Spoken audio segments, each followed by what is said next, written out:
Welcome to step 8 of the 12 Steps to Success programme. Joining me today is Ruth Amos. Ruth Amos developed the original concept for the stair steady at just 16 years old and was Young Engineer for Britain 2006 and has continued to be its driving force. Ruth was determined to base her company not only on mechanical excellence but on a moral code too, with a high emphasis on customer support and input. Rather than focusing only on making the business as financially successful as possible, Ruth placed equal value on keeping the quality of the customer experience at the core of the business ethos. Ruth and StairSteady Limited have received many awards for their impact upon this field of business and the wider community. Ruth was the youngest person ever to be featured on Management Today's 35 Women Under 35. Ruth not only is the designer and successful manager of StairSteady Limited, but she is involved in many other projects too, with an estimated worth of over £1 million. Ruth is a business and engineering ambassador, all of which involve being a role model to inspire future generations.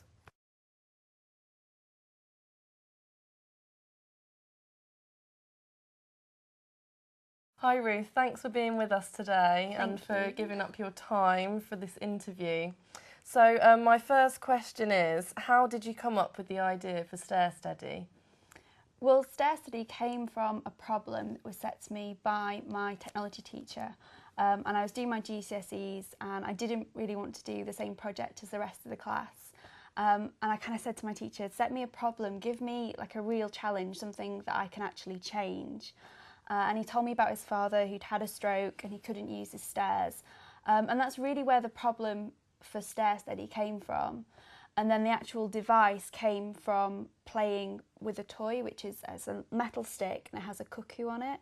And you take the cuckoo to the top of the stick and you like flick it and it goes down the stick. And I remember playing with that and looking at it and working out that actually that made a really good locking system. And those two moments kind of combined to create the StairSteady. Oh wow, so what exactly is the StairSteady? Can you just tell us what it is and who uses it? Well, if you imagine like a Zimmer frame, that's an old person might use, like a walking frame. And if you imagine as an existing handrail would be up the side of your stairs, well, a handrail is a bar coming off that and you use it as you would a Zimmer frame and it locks in place. So when you go up and down the stairs, if you fall or you lose your balance, it holds in place. Meaning that you can put weight on it and it kind of just steadies you as you go up and down the stairs, hence StairSteady. So talk a little bit about market research now, because obviously it's really important that when you come up with an idea for a business, you need to find out who your customers are going to be and if they want your product or service. So just talk to us about how you did your market research and what your advice would be to young people on how to go about that. Well, when I first started StairSteady, I had no idea about mobility or the elderly or how you went about and even sold a product. And one of the things I did was I just talked to people and it's amazing how many of your friends and family, if it's something that is worth doing and it affects people, how many people say, oh yeah, I could do that, or my auntie could use that, or my uncle, and when I kind of, was telling people about the idea, everyone seemed to know someone who could benefit from it. And so I thought, well, yeah, if everyone knows someone, then that must be a really big customer base. Yeah, okay, fantastic. So you think the first way to go about testing, whether somebody's going to buy your product or service is starting with people you know. That's the easiest way. Yeah, and I mean, you can even go out and look in your school or on, if you work in a certain place, if there's a shopping centre, you have to be careful. But you can stand and just ask people. And like it's just surveys, a general survey. Yeah, and there's Yeah. things like SurveyMonkey that you can use online and just send it via, your Facebook friends or something and say, can you give me 5 minutes to find out about this? I think it's really important to work out whether there is a market for what you want to do. Yeah, so some good advice there really would be to maybe go out on the street and question 100 people, and if they've all said something positive, then you know you're onto a winner, don't you? But yeah, and I mean, not everyone will be positive about an idea, and some people, if you look at people like Dyson, so many people turned them down. I've friends that have plaques outside their office that said, I said no to Dyson. So, there are ideas. People won't always jump and say, oh yes. Yeah. But actually, if people can see there is a need, and also it's trying to find out who would buy your product, because there's no point setting up a clothes company for women and going out and asking 100 men. No. So really think about where your your target audience are going to Yeah. be, Yeah. and go and talk to them about it. Yeah, okay, brilliant.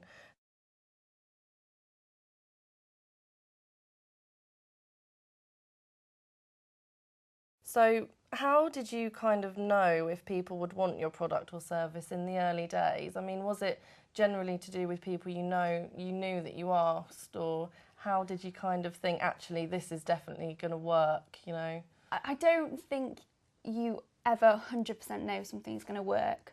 But we were quite keen. We had friends who had trial units, because we'd never had one. You know, this was an idea that I created in a D&T classroom in the middle of Derbyshire. Like, the first demo unit was a scaffolding pole and a block of wood. And I remember talking to a family friend and saying, I've got this product, do you mind having a trial?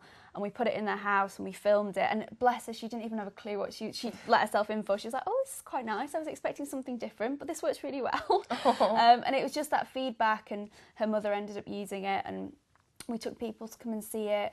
But also, we spread the word. So with Young Engineer for Britain, we got lots of publicity, and we had lots of inquiries. We weren't even selling the product at that point.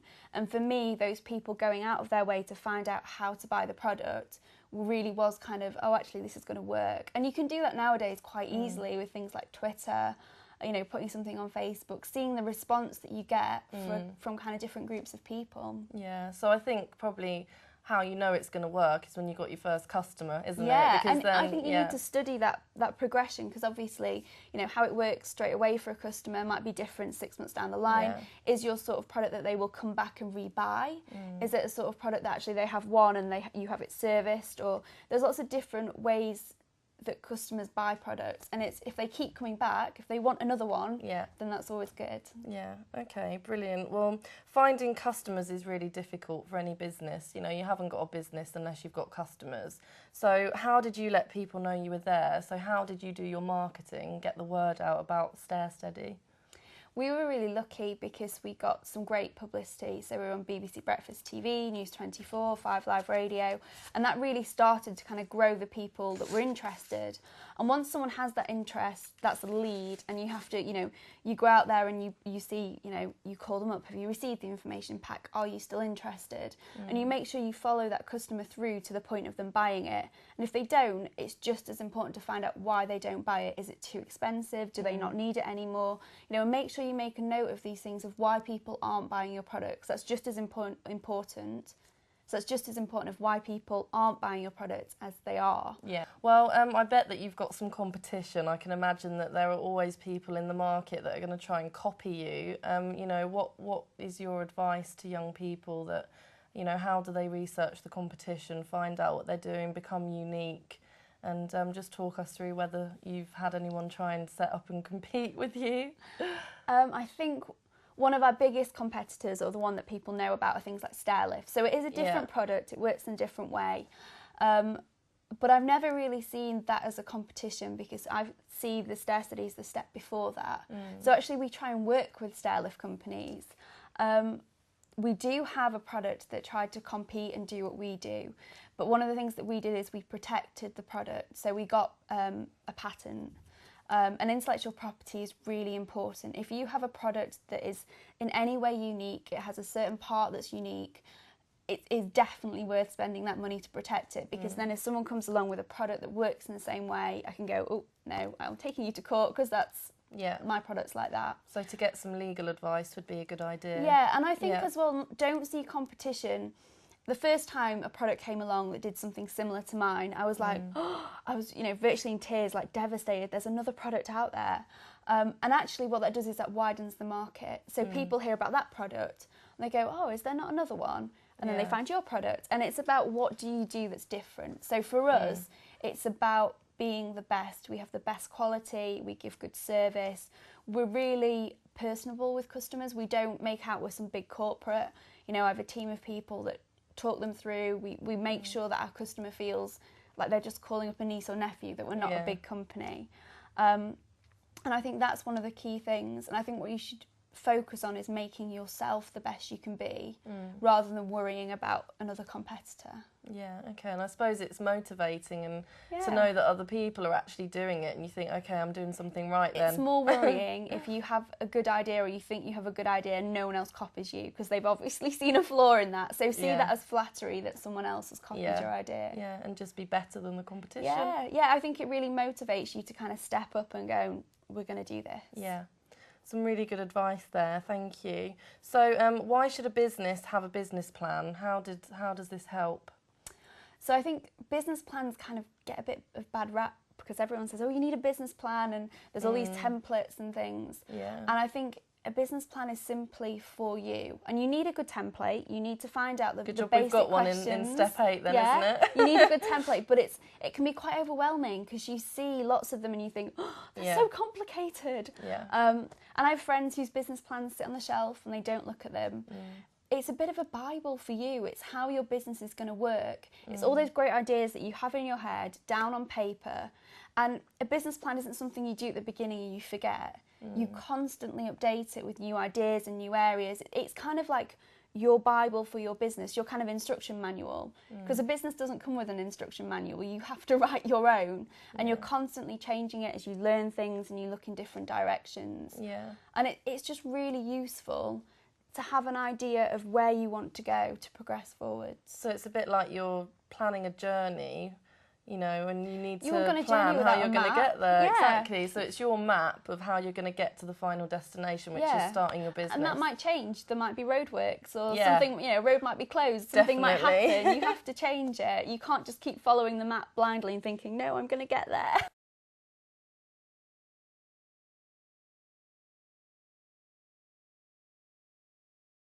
Could you tell us what a cash flow forecast is and why we need one?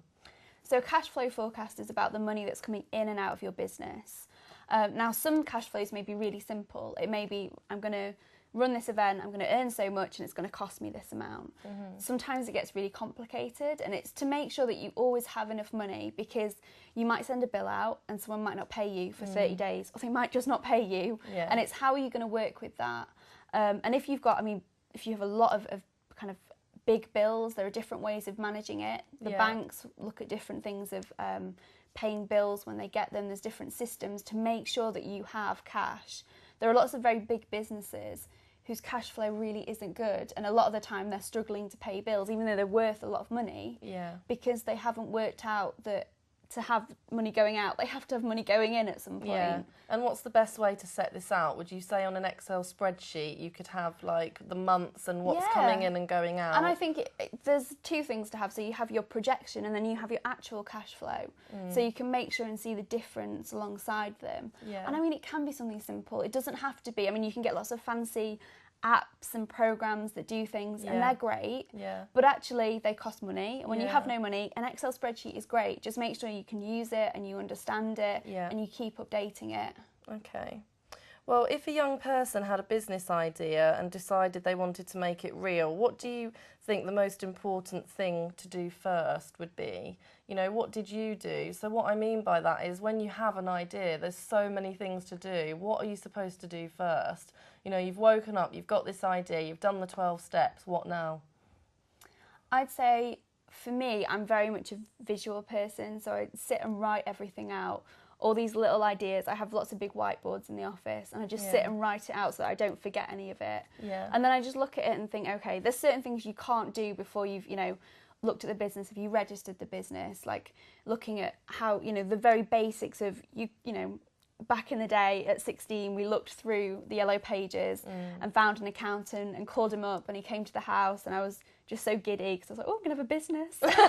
And he turned up, and I don't think he knew quite what hit him. And he was like, well, what type of business do you want to start? And I had no idea. I hadn't had a business before. And he was like, well, there's partnerships, there's, a limited company. Do you want, a social enterprise? Like, what is your aim of the business? And once that had actually been legally set up, then that was kind of the main step of, right, we're official. Can have business cards now because I have a company. Yeah, and you can get an accountant, can't you, to set up a company, and you can also do it a lot cheaper online on Companies House. There's loads. It's a really simple process. For me, I needed that advice because I had no idea even where to start.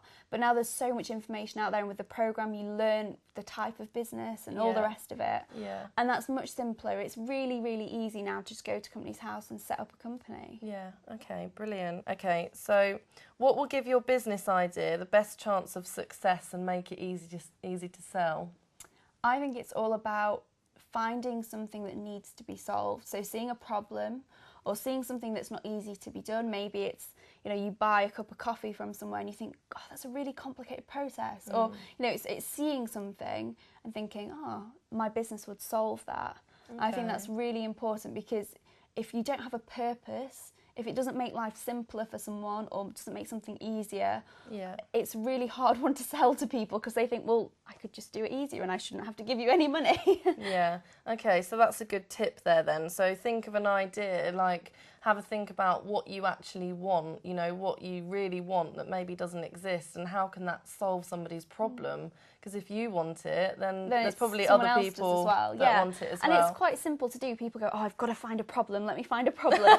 But it's just think about what you did this morning, when you got up, when you went to the kitchen, you made yourself a drink. Like, there certain stages of it that you think, oh, I wish that was easier. Just before we finish, what is your favourite quote?